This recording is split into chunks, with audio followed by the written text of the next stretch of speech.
Item ಯಾವುದೇ ಇರಲಿ try ಮಾಡಿ ಆಚಿ ಚಿಕನ್ ಮಸಾಲಾ. ರಾಜ್ಯ ಕಾಂಗ್ರೆಸ್ ಪಾಳ್ಯದಲ್ಲಿ ಪವರ್ ಶೇರಿಂಗ್ ಫೈಟ್ ತಾರಕಕ್ಕೇರ್ತಾ ಇದೆ. ಸಿಎಂ ಪಟ್ಟ ಈ ಕ್ಷಣಕ್ಕೆ ಬೇಕು ಅಂತ ಡಿಸಿಎಂ ಡಿಕೆ ಶಿವಕುಮಾರ್ ಅವರು ಪಟ್ಟು ಹಿಡಿದಿದ್ದಾರಾ ಅನ್ನೋದು ಪ್ರಶ್ನೆ. ಕಾರಣ ದೆಹಲಿ ಪರೇಡ್ ನಲ್ಲೇ ಸಾಕಷ್ಟು ಬೆಳವಣಿಗೆಗಳಾಗ್ತಾ ಇತ್ತು. ಇದರ ಮಧ್ಯದಲ್ಲಿ ಶಾಸಕರಿಗೆ ಬಿಗ್ ಆಫರ್ ಕೊಟ್ಟಿದ್ದಾರೆ ಡಿಕೆ ಶಿವಕುಮಾರ್ ಅನ್ನೋದು ಕೂಡ ಚರ್ಚೆ ಆಗ್ತಾ ಇದೆ. ಸಿಎಂ ಸ್ಥಾನ ಬೇಕೇ ಬೇಕು ಅಂತ ಪಟ್ಟು ಹಿಡಿದಿದ್ದಾರೆ ಡಿಕೆ ಶಿವಕುಮಾರ್. ಆದ್ರೆ ಇದೇ ಅವಧಿಗೆ ಸಿಎಂ ಆಗಬೇಕು ಅಂತ ಶಾಸಕರು ಸಚಿವರಿಗೆ ಬಿಗ್ ಆಫರ್ ಕೊಟ್ಟಿದ್ದಾರಾ? ಕನಕಪುರದ ಬಂಡೆ ಅನ್ನೋದು ಪ್ರಶ್ನೆ. ಯಾಕಂದ್ರೆ ಅವರ ವಿಶ್ವಾಸ ಪಡೆದುಕೊಳ್ಳುವಂತಹ ಪ್ರಯತ್ನದಲ್ಲಿದ್ದಾರೆ. ದಿಲ್ಲಿಲಿ ನಡೀತಾ ಇರುವಂತಹ ರಾಜಕಾರಣ ಏನಾಗ್ತಾ ಇದೆ, ಅಲ್ಲಿ ಏನ್ ಬೆಳವಣಿಗೆ ಆಗಿದೆ, ಇಲ್ಲಿ ಸಿದ್ದು ಬಜೆಟ್ಗೆ ತಯಾರಿಗಳನ್ನ ಮಾಡ್ತಿದ್ದಾರೆ, ಸಖತ್ ಬ್ಯುಸಿ ಆಗಿದ್ದಾರೆ. ಈ ಕಡೆ ದೆಹಲಿಯಲ್ಲಿ ಡಿಕೆ ಶಿವಕುಮಾರ್ ಅವರು ರಣತಂತ್ರ ರೂಪಿಸಿದ್ದಾರೆ ಅಧಿಕಾರದ ವಿಚಾರಕ್ಕೆ ಸಂಬಂಧಪಟ್ಟಂತೆ. ಡಿಕೆ ಸಿಎಂ ಆದ್ರೆ ಹೆಚ್ಚಾಗುತ್ತಾ ಡಿಸಿಎಂ ಪೋಸ್ಟ್? ಗ್ಯಾರಂಟಿ ನ್ಯೂಸ್ ನಲ್ಲಿ ಪವರ್ ಪಾಲಿಟಿಕ್ಸ್ ನ ಎಕ್ಸ್ಕ್ಲೂಸಿವ್ ಮಾಹಿತಿಯನ್ನ ನಿಮ್ಮ ಮುಂದೆ ಇಡ್ತಾ ಇದ್ದೀವಿ.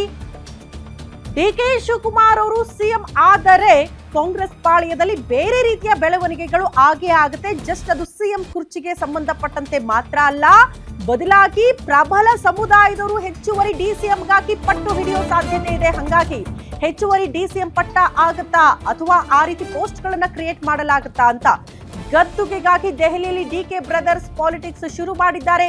ಸಿಎಂ ಸಭೆಗಳಿಗೆ ಡಿಕೆ ಶಿವಕುಮಾರ್ ಚಕ್ಕರ್ ಹಾಕಿದ್ದು ದೆಹಲಿಯಲ್ಲೇ ಫುಲ್ ಆಕ್ಟಿವ್ ಆಗಿದ್ದಾರೆ, ರಣತಂತ್ರ ರೂಪಿಸ್ತಾ ಇದ್ದಾರೆ. ಸಿಎಂ ಆಗ್ಲೇಬೇಕು ಅಂತ ಹಠ ಹಿಡಿದಿದ್ದಾರೆ ಡಿಕೆ ಶಿವಕುಮಾರ್. ಇದೇ ಅವಧಿಯಲ್ಲಿ ಸಿಎಂ ಕುರ್ಚಿಯಲ್ಲಿ ಕೂತ್ಕೊಳ್ಬೇಕು ಅಂತ ಹೈಕಮಾಂಡ್ ಹಾಗೂ ಶಾಸಕರನ್ನ ಮನವೊಲಿಸೋದಕ್ಕೆ ಡಿಕೆ ಶಿವಕುಮಾರ್ ಸತತವಾಗಿ ಪ್ರಯತ್ನ ಪಡ್ತಿದ್ದಾರೆ.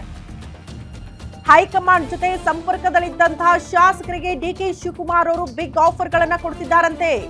ರಾಹುಲ್ ಜೊತೆ ಕ್ಲೋಸ್ ಇರೋ ಸಚಿವರಿಗೂ ಕೂಡ ಡಿಕೆ ಶಿವಕುಮಾರ್ ಸಖತ್ ಆಫರ್ ಗಳನ್ನ ಕೊಡ್ತಿದ್ದಾರೆ. ಆ ಮೂಲಕ ಅವರ ವಿಶ್ವಾಸ ಪಡೆದುಕೊಳ್ಳೋದು, ನಾನು ಸಿಎಂ ಆದ್ರೆ ನಿಮಗೆ ಬೇಕಾಗಿರುವ ಖಾತೆಯನ್ನ ಕೊಟ್ಟು ಬಿಡ್ತೀನಿ, ನೀವ್ ಏನ್ ಡಿಮ್ಯಾಂಡ್ ಮಾಡ್ತೀರೋ ಎಲ್ಲವನ್ನ ಕೂಡ ಫುಲ್ಫಿಲ್ ಮಾಡ್ತೀವಿ ಅಂತ.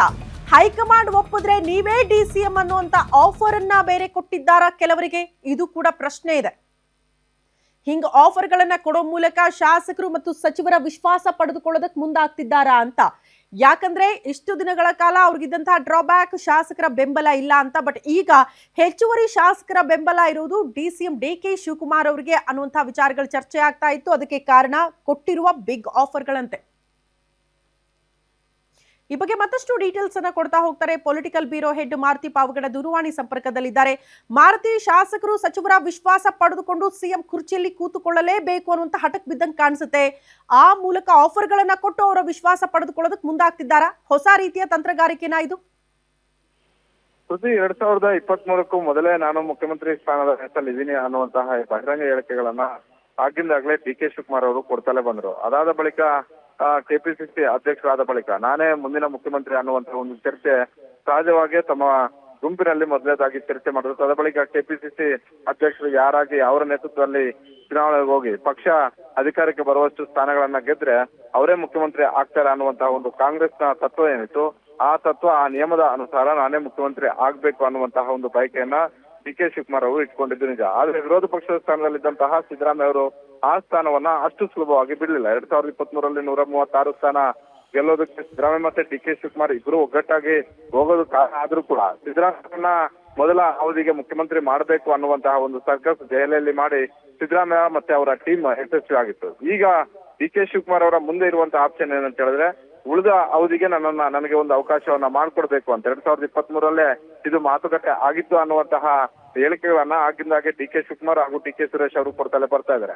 ಆದ್ರೆ ಡಿಕೆ ಶಿವಕುಮಾರ್ ಅವರ ಜೊತೆ ಹೆಚ್ಚು ಶಾಸಕರ ಸಂಖ್ಯಾಬಲ ಇಲ್ಲ ಅನ್ನುವಂತ ಒಂದು ಚರ್ಚೆ ಕಾಂಗ್ರೆಸ್ ಪಕ್ಷದಲ್ಲಿ ಆಗ್ತಾ ಇತ್ತು. ಹೀಗಾಗಿ ಕಳೆದ ನವೆಂಬರ್ ತಿಂಗಳಿಂದಲೂ ಕೂಡ ಇತ್ತೀಚೆಗೆ ಆಗ್ತಾ ಇರುವಂತಹ ರಾಜಕೀಯ ಬೆಳವಣಿಗೆಗಳ ಹಿನ್ನೆಲೆಯಲ್ಲಿ ಪ್ರತಿದಿನವೂ ಕೂಡ ಶಾಸಕರನ್ನ ಸಂಪರ್ಕ ಮಾಡುವಂತ ಒಂದು ಕೆಲಸ ಡಿಕೆ ಶಿವಕುಮಾರ್ ಹಾಗೂ ಅವರ ಟೀಮ್ ಇಂದ ಆಗ್ತಾ ಇರುವಂತದ್ದು. ಹಾಗಂದ ಮಾತ್ರಕ್ಕೆ ಸಿದ್ದರಾಮಯ್ಯ ಟೀಮ್ ಅಲ್ಲಿ ಆಗ್ತಿಲ್ಲ ಅಂತ ಹೇಳಿದ್ರೆ ಅಲ್ಲೂ ಕೂಡ ಆಗ್ತಾ ಇದೆ. ಆದ್ರೆ ಹಿಂದೆಂದಿಗಿಂತಲೂ ಕೂಡ ಈಗ ಡಿಕೆ ಶಿವಕುಮಾರ್ ಅವರು ಬಹಳಷ್ಟು ಆಕ್ಟಿವ್ ಆಗಿದ್ರೆ, ಅದ್ರ ಜೊತೆಗೆ ಸಿದ್ದರಾಮಯ್ಯ ಅವರ ಪಟಾಲಮಲ್ಲಿ ಗುರುತಿಸಿಕೊಂಡಿರುವಂತಹ ಹಲವು ಹಿರಿಯ ಶಾಸಕರು ಮತ್ತೆ ಸಚಿವರಿಗೆ ಯಾರೆಲ್ಲ ಹೈಕಮಾಂಡ್ ಜೊತೆ ನೇರ ಸಂಪರ್ಕದಲ್ಲಿದ್ದಾರೋ ಅಂತವರನ್ನ ಸೆಳೆಯುವಂತಹ, ಅಂತವ್ರ ಜೊತೆ ಮಾತನಾಡುವಂತಹ, ನನಗೆ ಒಂದು ಅವಕಾಶವನ್ನ ಮಾಡ್ಕೊಡಿ ಅನ್ನುವಂತಹ ಒಂದು ಬೇಡಿಕೆಯನ್ನ ಡಿಕೆ ಶಿವಕುಮಾರ್ ಅವರು ಸ್ವತಃ ಇಟ್ಟಿದ್ದಾರೆ ಅನ್ನುವಂತ ಒಂದು ಮಾಹಿತಿ ಸಿಕ್ಕಿರುವಂತದ್ದು. ನಾನು ಮುಖ್ಯಮಂತ್ರಿ ಆಗ್ಬೇಕಷ್ಟೇ, ತದಬಳಿಕ ನೀವು ಯಾವ ಖಾತೆಗಳನ್ನ ನಿಮ್ಗೆ ಯಾವ ಖಾತೆ ಬೇಕೋ ಆ ಖಾತೆಯನ್ನ ಕೊಡ್ತೀನಿ, ನಿಮ್ಮ ಜೊತೆ ನಾನು ಇರ್ತೀನಿ, ಇನ್ನು 20 ವರ್ಷ ನಾನು ರಾಜಕೀಯವನ್ನ ಮಾಡ್ತೀನಿ ಅನ್ನುವಂತ ಒಂದು ಭರವಸೆ ಮಾತುಗಳನ್ನ ಡಿ ಕೆ ಶಿವಕುಮಾರ್ ಅವರು ಹೇಳಿರುವಂತದ್ದು.